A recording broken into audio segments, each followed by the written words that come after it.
Anong ginawa mo dyan? Hi. Linlin? Tapos, tapos na yung ano namin, dekorasyon, operahan na, kunin buto. Tapos iko-compose para maano next year. Bang ano sa maganda rin tong ano yung pang fertilizer ba sa lupa. Ah, yeah.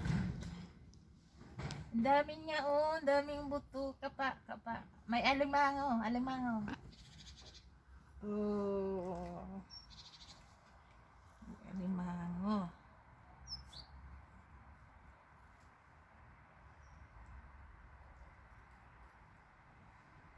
Hindi sa ano, maano lang sa matubig.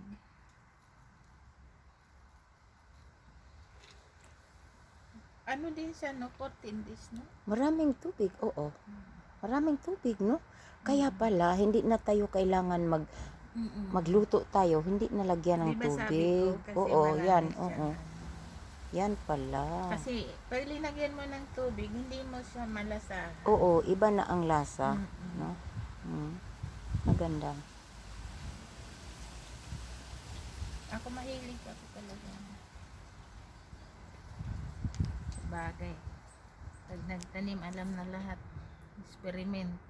Oo, kilala mo na yan. Pagkain, pagluto.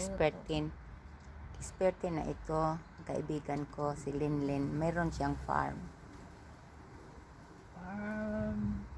Farm namin. Farm namin, malaki. Napakalaki ng farm. Ay, lalaki yan. Daming buto. Oh. Tikman mo, mahal. Ano ba yan? Parang sunflower? Baka makain din yung buto. No? Opo, buto, makain din Di yan. ba kano pa rin ng kalabasa yan? Magkakain Oo. ng kalabasa. Di ba yung kalabasa Ang kahit kalabasa, ilang makain man taon, natin. kahit ilang taon pwede kainin. Ganon Oo. din yan sila. Basta hindi lang sugatan. I-try ko yan ng... Tingnan mo, ang dami talaga.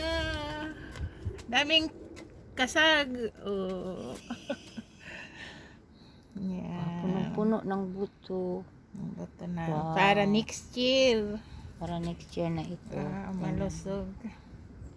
Yeah, kailangan dublihin mo na yung farm mo. Ay, malaki yun. Malaki Puputulin na kasi yung mga... Tingnan mo, tumubo, mahal. Ay, hala.